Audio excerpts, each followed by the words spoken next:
Muito boa tarde, pessoal. Tudo bem? Espero que vocês estejam bem na casa de vocês, junto à família de cada um. Estamos aqui, para mais uma aula do curso de Gestão Empresarial.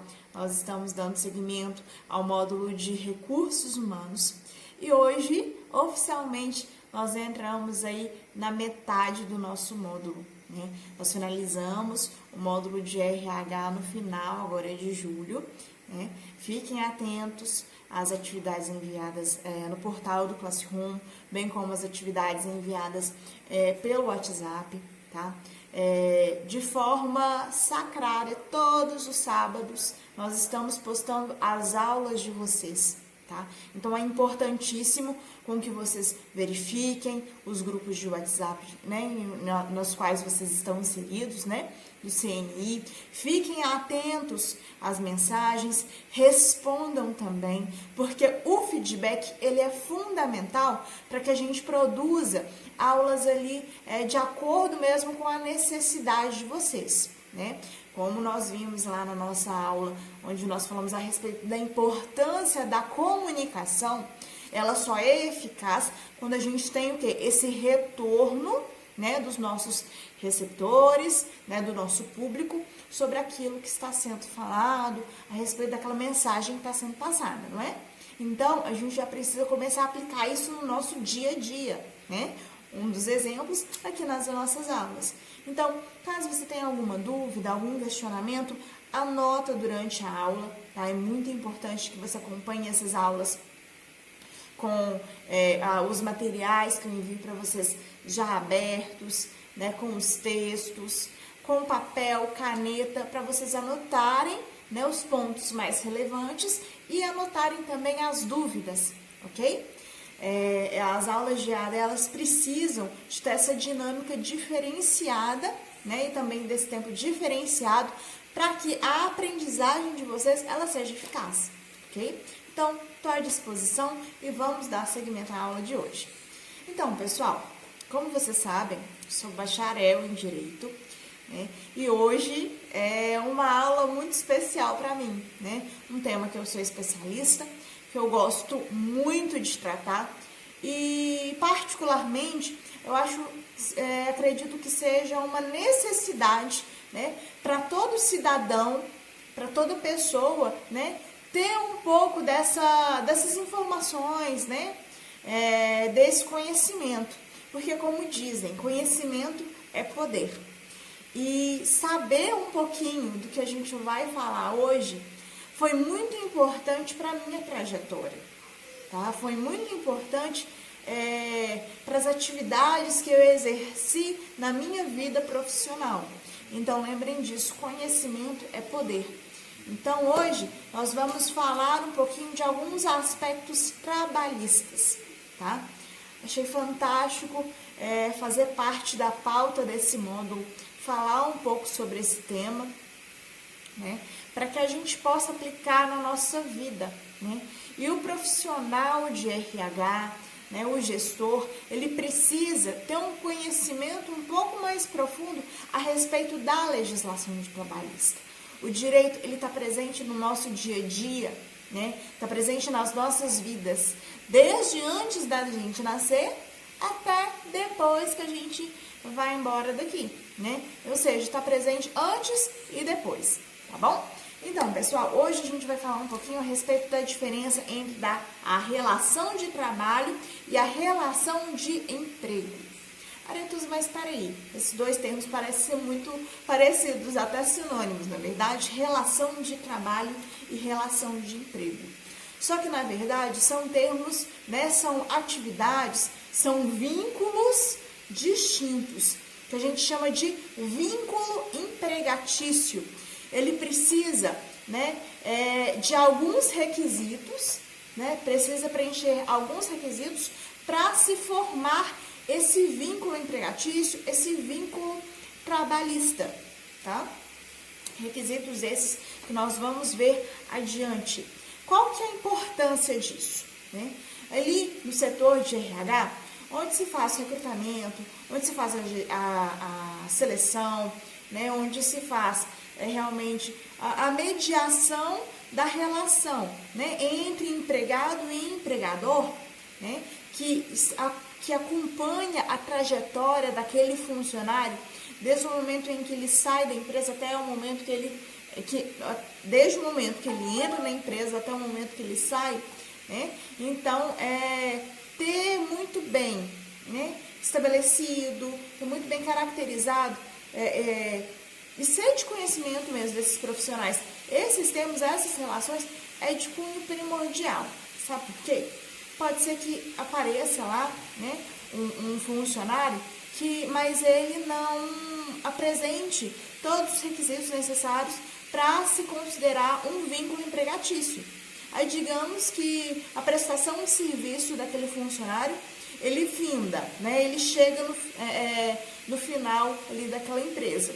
Aí logo depois ele adentra com o que a gente chama de reclamação trabalhista, né? Que é como se diz, né, vulgarmente, leva a empresa na justiça. Então, a partir daí, a gente consegue verificar, né, se tem cabimento aqueles pedidos que ele fez ou se não tem, né, se está caracterizado o vínculo empregatício ou se não está, ok? Mas algo muito importante, né, dando continuidade na introdução desta aula, que a gente chama do princípio da primazia da realidade, né? Anotem aí, o princípio da primazia da realidade.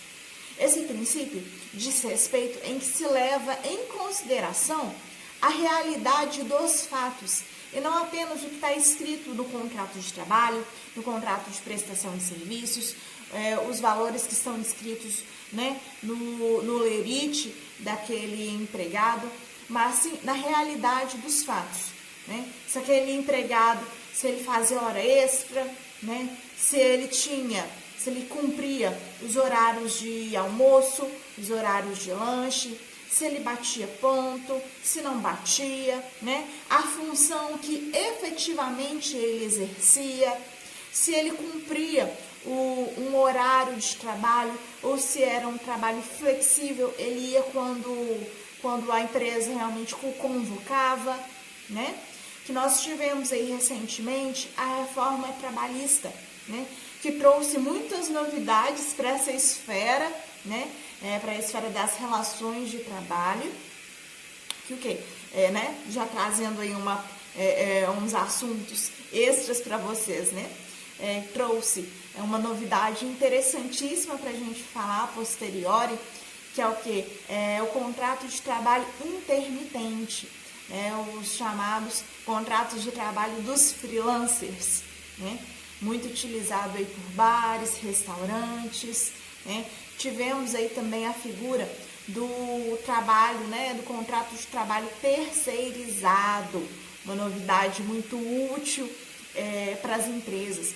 Mas lembrando que o contrato de trabalho terceirizado, ele é válido, ele pode ser utilizado apenas para as atividades meio e não as atividades fim, tá bom? O que é atividade meio e o que é atividade fim? Atividade meio é aquela atividade que não corresponde à atividade principal, ao exercício principal daquele negócio, daquela empresa. Por exemplo, se é uma empresa que produz filtros de barro, tá bom? Uma empresa produz filtros de barro de água. Então, ele contrata, né, um serviço, um funcionário para realizar a limpeza do local, né? A limpeza do local de trabalho. Aquilo não é considerada uma atividade fim, vai ser uma atividade meio. Por quê? Vai garantir para o bom funcionamento, né, daquela empresa, porque precisa ser um local asseado, limpo, né, salubre, perfeito ali para se funcionar uma empresa, perfeito para aquele trabalhador exercer a sua função. Mas, por exemplo, eu não poderia contratar de forma terceirizada artesãos, por exemplo, pintores, moldadores, né, que vão exercer a atividade fim, que é produzir o filtro de barro, entendeu? Então, por isso, nesse caso, não aplicaria o contrato de trabalho terceirizado. beleza? Então, dando seguimento, né, indo agora, principalmente a nossa matéria de hoje, que é o que fazer a distinção entre a relação de trabalho e a relação de emprego, vale a gente verificar o artigo 3º da CLT. CLT é a consolidação das leis trabalhistas. Inclusive, eu disponibilizei para vocês aí no material, tá? É tanto enviado pelo Classroom quanto pelo WhatsApp, tá? Então, verifica lá. Então, vocês vão verificar que, basicamente, o artigo 3º e seguintes, eles vão dar ali uma definição de empregado e uma definição de empregador, né, como vocês podem verificar. E nesses conceitos, o artigo 3º, ele traz alguns requisitos a respeito do que se configura, né, o vínculo empregatício, né? Quais são? O primeiro, né, é a forma, né, a prestação de serviços de forma não eventual, né? Dando seguimento de forma não eventual, com pessoalidade, certo? Sendo prestado por uma pessoa física, nas dependências, né, da empresa ou nas dependências do empregador, mediante remuneração, né, recebendo um salário.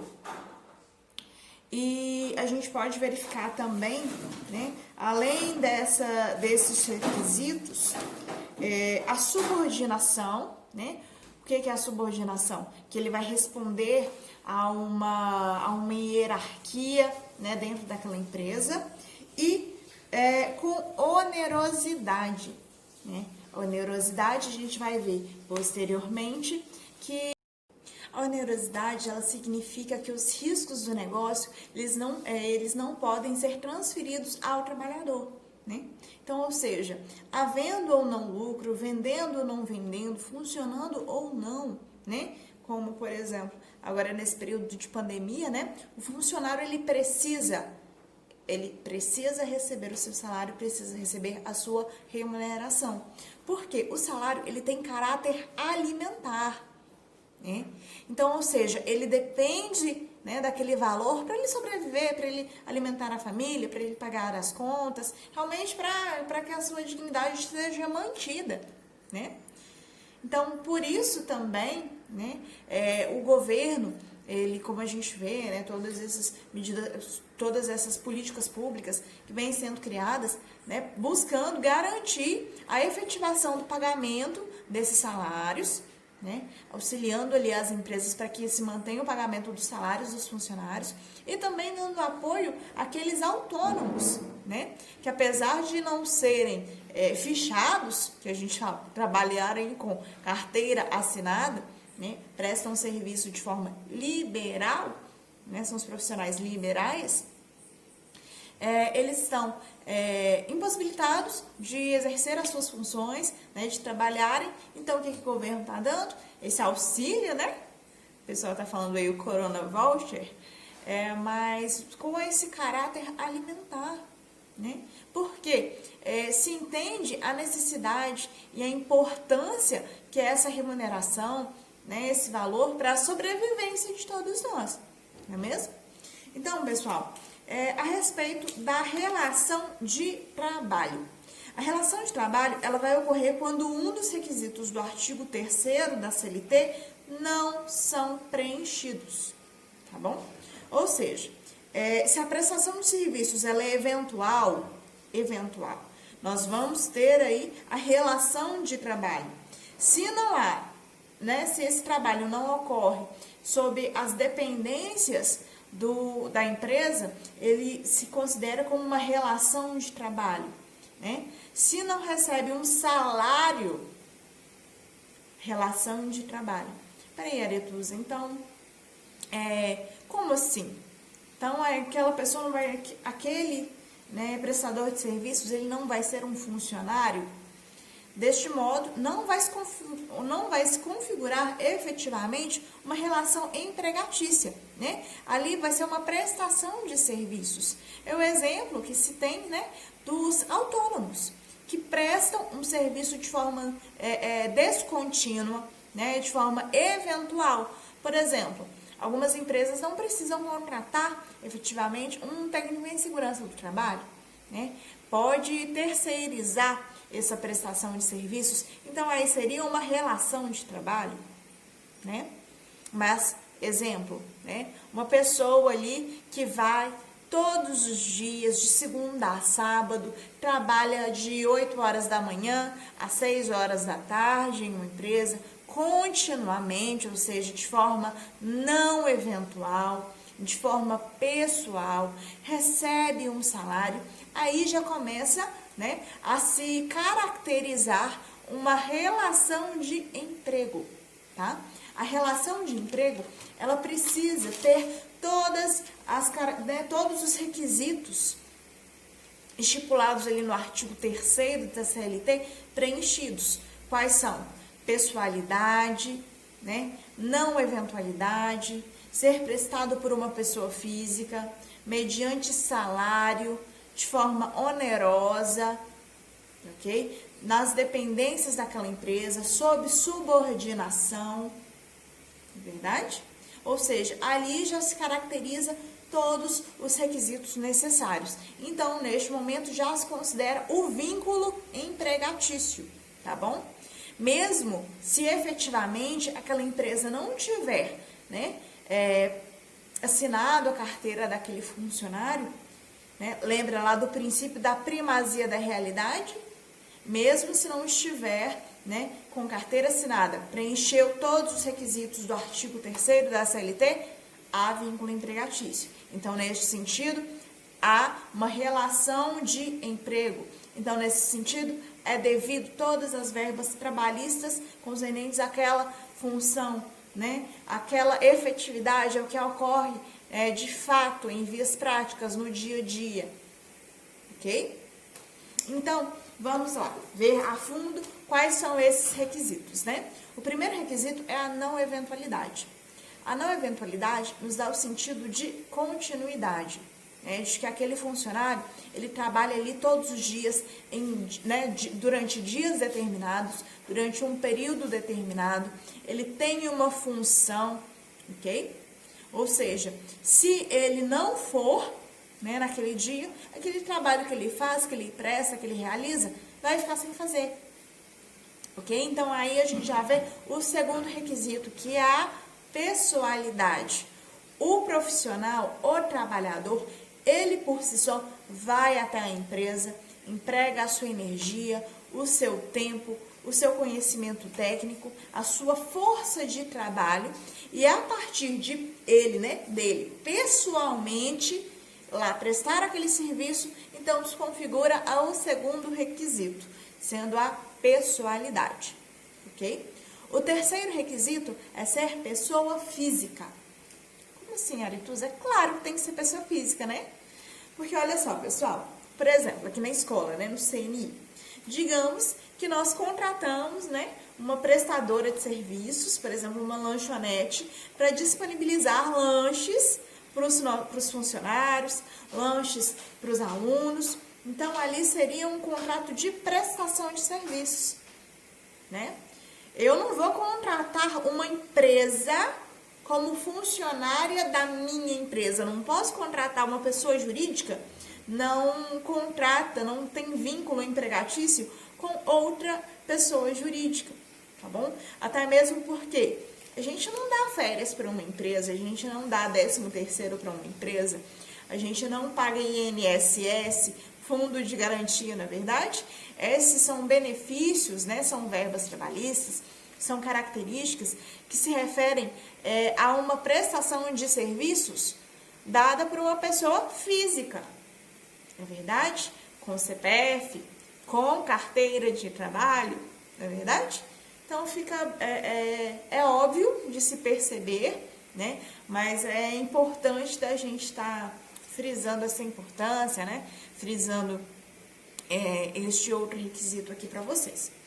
O terceiro, sendo o quarto requisito, né, a onerosidade. Como nós falamos, a onerosidade ela se refere de que o funcionário, de que o empregado, ele não pode sofrer os riscos do negócio. Os riscos do negócio, eles são destinados apenas à pessoa jurídica, à pessoa, né, à empresa, tá bom?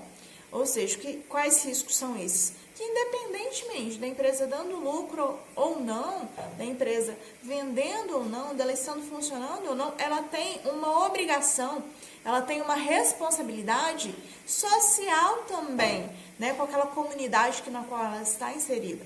Então, nesse sentido, a gente percebe que ela é sim responsável pelos riscos do negócio e não o funcionário, né?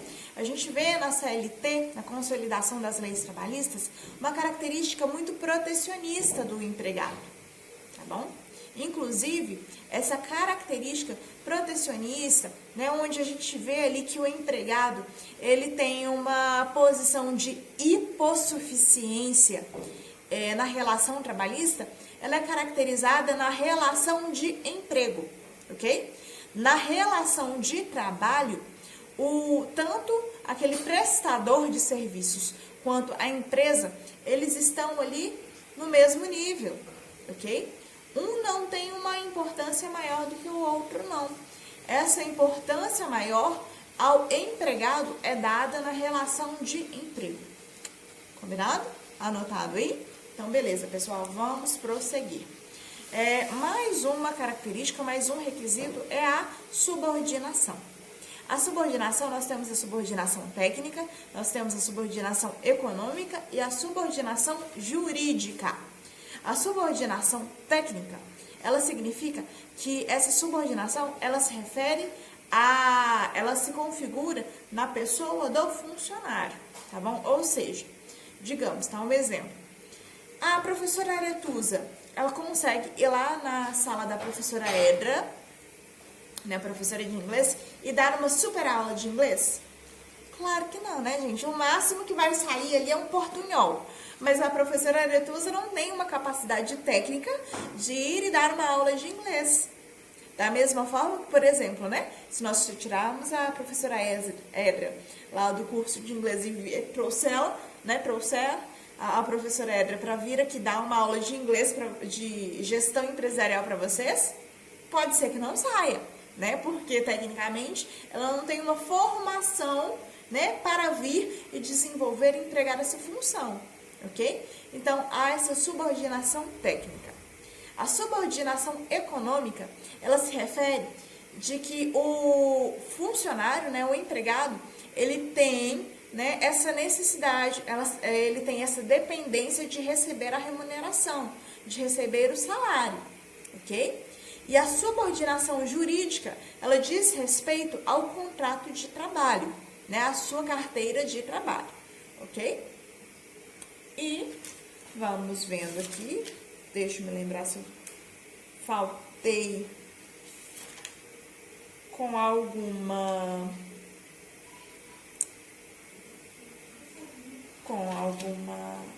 requisito. Não, ok. Pessoal, mais uma coisa que é muito importante, tá bom? A respeito da infungibilidade, tá? Eu deixei passar aí quando eu falei com vocês, quando a gente fala a respeito do requisito da pessoalidade, né? Onde o funcionário, ele pessoalmente precisa prestar aquela função, prestar aquele serviço, né? Esta prestação de serviço, ela é infungível, tá? Guardem muito bem esse termo. Essa prestação de serviço de forma pessoal, ela é infungível, ou seja, se aquele funcionário não for, não tem outra pessoa que possa vir exercer aquela função, ok? É uma característica precípua, é uma característica importantíssima, é um requisito importantíssimo da relação de emprego, ok? Pessoal, então, com este último tópico, finalizamos, né, essa diferenciação entre a relação de trabalho e relação de emprego. Lembrando que a relação de emprego, ela precisa caracterizar, né, todos os requisitos expressos no artigo 3º da CLT. A relação de trabalho, ela não expressa, né, ela falta com um ou mais requisitos presentes ali no artigo 3º, ok? Então, anotem todas as dúvidas, me enviem. Se vocês tiverem dúvidas também referentes a algum tipo de contrato de trabalho, né, alguma relação jurídica, né, nesse âmbito trabalhista, né, falando dessas relações de trabalho, né, que vocês se depararam aí ao longo da vida, estou à disposição também, tá? Para a gente tirar dúvidas acadêmicas, tá? Não estou aqui para prestar uma assessoria jurídica, tá? Mas de caráter, de cunho acadêmico, estou aqui à disposição de vocês, tá bom? Um grande abraço, fiquem com Deus, né? Façam as atividades, mandem as dúvidas, estou com saudade de vocês. Em breve nós vamos marcar uma aula online, ao vivo, para que a gente possa trocar uma ideia, para que a gente possa se conhecer, tá bom? Então, um grande abraço, fiquem com Deus e ótimos estudos para vocês. Beijo!